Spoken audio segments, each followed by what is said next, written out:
The story begins with Hamada Kiyozumi, a high school junior, rushing to school as he's running late for the new academic year ceremony. Upon arrival, he witnesses a younger student being bullied by classmates. Driven by his strong sense of justice, Hamada intervenes to stop the bullying.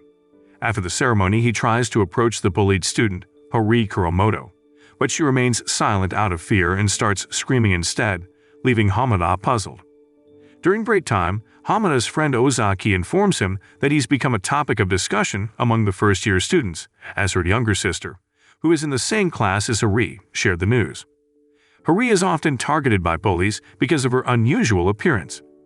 Upon hearing this, Hamada decides to visit Hori's class, where he witnesses her being bullied again, despite her silence and lack of resistance. Unable to bear seeing Hori being bullied, Hamada steps in to help straighten her desk and chair. On his way home from school, he notices Hori's shoes tossed away and picks them up, realizing they belong to her and were intentionally discarded by her friend with Hori's name crossed out. The next day, the same thing happens again. Hori's shoes are thrown away again, and Hamada returns them. He also sticks Hori's name label on the locker. Every day, Hamada ensures Hori's discarded shoes are placed back in her locker, showing his kindness and desire to be a hero. Later, at a cafe with his friends, they discuss a first-year student causing trouble by blocking the women's restroom as their hangout spot, making Hamada suspicious. Upon returning to school, Hamada investigates and discovers Hori locked in the janitor's closet, trembling from being soaked. He helps her out and gives her jacket and sweatpants to keep her warm. Hamada then takes her to his aunt's place to dry her clothes, and explaining that she is a victim of bullying. Feeling sorry, Hamada's aunt then gives instant soup to Hori. Not long after, Hamada takes Hori to his house to eat the instant soup, where he discovers Hori's cheerful personality. There, Hori thanks Hamada for helping her, and she also asks Hamada how to become brave like him. Hamada then encourages her not to hide her face with her hair because she looks cute when she styled her hair, and demonstrates heroic behavior to boost her confidence. The next day, Hori follows Hamada's movements and points upward, expressing her desire to defeat UFOs, leaving Hamada puzzled. They return to Hamada's aunt's place to retrieve Hori's uniform and then walk home together. Along the way, Hori shares about her missing mother and her belief that UFOs caused her disappearance. She reveals her difficult family situation, living with her father and grandmother. Despite not fully understanding Hori's words, Hamada promises to be her hero, making her laugh with his antics. The following day, Hamada's aunt prepares a lunchbox of peanut cookies for Hori, noticing bruises on her body. Hamada then waits for Hori and reflects on his feelings for her. Unaware that Hori has arrived, he's surprised by her appearance. She no longer hides her face, making Hamada happy as they walk together. They meet Ozaki's younger sister, who returns items left in the restroom for Hori, showing concern for her well-being. Hori thanks them, which delights Ozaki's sister, as it's the first time she's heard Hori speak. She praises Hamada for his kindness. During lunch break, Hamada and his friends spot Hori being bullied in her class, shocking Hamada. Ozaki's younger sister defends Hori, but the bullies spill their peanut cookies. Hori starts to stand up for herself, inspired by Hamada's encouragement, but it's not enough. When Hori is about to be attacked, Hamada intervenes and gets hurt, ending up in the health room. Despite feeling sad for not being able to eat the cookies Hamada gave her, Hori appreciates his concern. Hamada suggests reporting the bullying to her father, but Hori refuses out of fear. She insists on facing it alone, deepening Hamada's curiosity about her life. As they grow closer, Hamada waits for Hori every morning until one day they encounter Ozaki's younger sister, who gives Hori candies. When Hori opens them, Hamada notices bruises on her wrist, sparking his worry and curiosity. In class, he asks a friend to hold Hori's wrist tightly to investigate the bruises. As Hamada continues to ponder over who might have hurt Hori, he arrives home. The next day, Hori asks for help with math, so Hamada decides to tutor her at his house. When they get there, his mother is surprised to see him with a girl, assuming Hori is his girlfriend. Embarrassed, Hamada clarifies that Hori is the girl his aunt mentioned earlier and explains her family situation. His mother then shows Hori a photo of Hamada from his childhood. As evening approaches, Hori prepares to leave.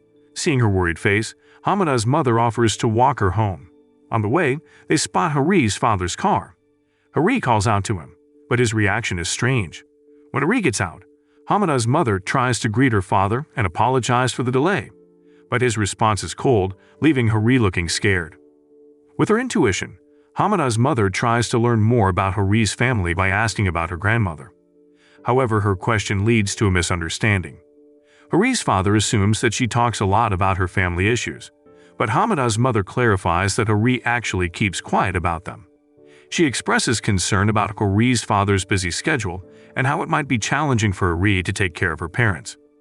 Hari's father reassures them that her grandmother is well and in a nursing home, but Hamada and his mother feel uneasy. Eventually, Hari invites her father to go home. Days pass and Hamada waits for Hari at their usual spot, but she doesn't arrive. Hamada becomes worried and checks on her in her classroom. Hamada becomes curious because Hari is avoiding him. The next day, he leaves snacks in Hari's shoe locker, but she returns them to his locker after school. When confronted, Hari is startled and quickly leaves. Hamada follows, explaining that the snacks are from his aunt, but Hari reacts strangely, reminiscent of her previous behavior. Not long after, Hamada decides to visit Hari's house, finding it eerily quiet. After calling out to Hari with no response, he leaves frustrated, thinking about Hari's mention of UFOs tormenting her and wanting to destroy them. Later that night, Hamada hears a noise outside and discovers Hari, who looks upset. She warns him and his mother of danger, claiming UFOs are preparing to attack. Hamada then realizes she's referring to his father and turns on the light, shocked to see her bruised face. Hari explains her father's dangerous behavior and how she tried to protect Hamada by giving a fake address. Relieved that she has become strong, and Hamada vows to face the threat together. At that moment, Hari breaks down, revealing her grandmother's murder and disposal in the lake by her father. Hamada then comforts her, and they head to the lake to find evidence. After arriving at the lake, they find the suitcase, and it turns out to be empty. However, Hari recalls her mother's departure and finds her earring inside the suitcase, confirming her tragic fate. Hari's heart breaks, and she screams hysterically that her mother died in the same way as her grandmother. They rush to Hari's house to call the police, but are ambushed by her father, who viciously attacks them. Helpless, Hamada can only cry as he fails to protect Hari. Meanwhile, Hari smiles confidently, indicating she can handle the UFOs. She cleverly distracts her father by throwing her mother's earring, then swiftly attacks him with a golf club, ending his life. Overwhelmed by anger, she strikes relentlessly. Afterward, she bids farewell to Hamada, and she wants to disappear from his life.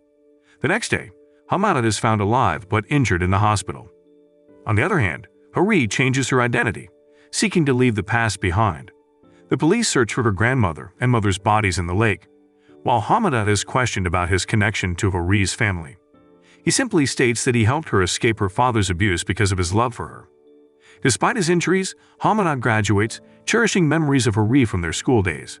He longs for her, waiting at their usual spot, but she doesn't appear. 2 seasons pass, and Hamada becomes a college student. One day while walking home, he unexpectedly encounters a changed Hari. Fate reunites them, and they eventually marry, living happily together. They rejoice when Hari becomes pregnant. However, fate takes a tragic turn during childbirth.